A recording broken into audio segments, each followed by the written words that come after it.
네, 안녕하세요.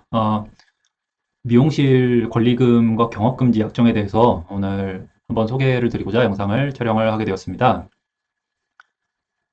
기존에 작성을 했던 블로그 포스팅 참고를 하면서 관련 내용을 설명을 드리고자 하는데, 미용실 영업 양수도 계약 많이 이제 하실 수 있습니다. 근데 이제 그런 경우에 경업금지 약정의 존재에 대해서는 잘 아시는데, 이 영업금지 약정에 따른 경업금지 그리고 또는 특약으로 정할 때의 어떤 효과 차이 이런 부분들 익숙하지 않으신 경우들이 있어서 자세히 한번 말씀을 좀 드려보고자 합니다. 첫 번째, 기존에 이제 네일샵 관련해서도 기존에 작성을 해서 올려드렸던 그 블로그 포스팅과 영상을 통해서도 확인을 하실 수 있다시피, 영업 양도와 이 권리금 계약 또는 기물 양도 계약과 영업 양도 계약의 차이 굉장히 중요한데요. 이 부분에 대해서 일전에 한번 말씀을 드린 적이 있습니다. 영업 양도는 이 업장, 미용실 경우 인적, 물적 조직을 동일하게 넘긴다라는 얘기입니다. 말이 어려운데 쉽게 생각을 하면은 상호 똑같이 쓰고 그대로 같은 위치에서 같은 상호를 가지고 같은 고객들과 같은 직원들을 통해서 모든 걸 그대로 인수를 받아서 영업을 계속해 나간다. 이렇게 생각을 해주시면 이게 영업 양도의 개념에 해당을 할 것입니다. 중요한 게 이 영업 양도로 만약에 인정이 되면은 양도인에게는 자동으로 10년간 경업금지 의무가 발생을 합니다. 동일 시군 이 행정단위 그 규모로 영업금지 범위가 설정이 되는데, 그런 지리적인 범위가 설정이 되는데, 이런 부분은 법률상 효과입니다. 상법상 법률상 효과이고, 그렇기 때문에 별도의 특약이 없어도 이렇게 보호를 해준다는 겁니다.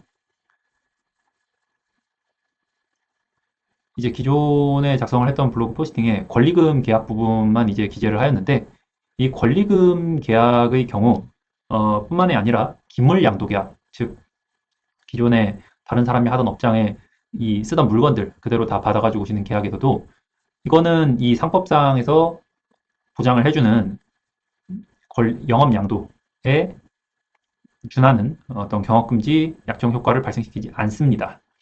말인즉슨 권리금 또는 기물 양도 계약이 체결이 된 경우에는 이러한 경업금지 약정의 효과를 주장을 하기 위해서는 이에 대해서 약정이 있어야 되는 겁니다. 따로 법률상 바로 보장을 해주지 않는다. 이게 중요한 차이점이라고 말씀을 드릴 수 있을 것 같은데, 아까 말씀드렸던 내용으로 과연 영업양도는 무엇이고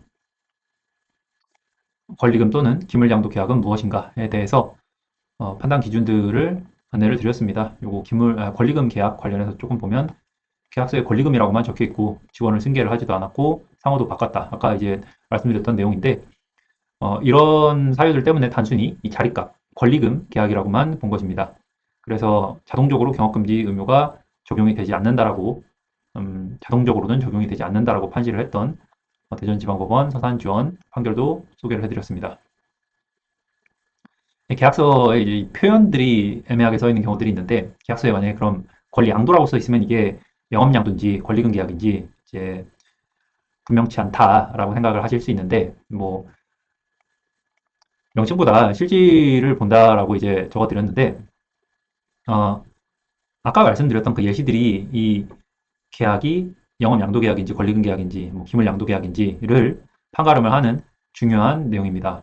직원의 승계, 그리고 상호를 그대로 유지를 하는지, 그리고 고객 정보 등과 같은 이 민감성이 높고 비밀성이 높은 이런 영업 일종의 자산을, 무형의 자산을 모두 포괄적으로 양도를 했는지, 이런 내용, 이런 구체적인 내용들을 가지고 영업 양도인지 권리금 또는 기물 양도 계약인지 가른다는 것입니다. 이렇게 잘 구분을 해줘야 되는 이유는 영업 양도는 상법상 10년간 경업금지 의무가 이제 붙는 그런 내용의 계약이기 때문입니다.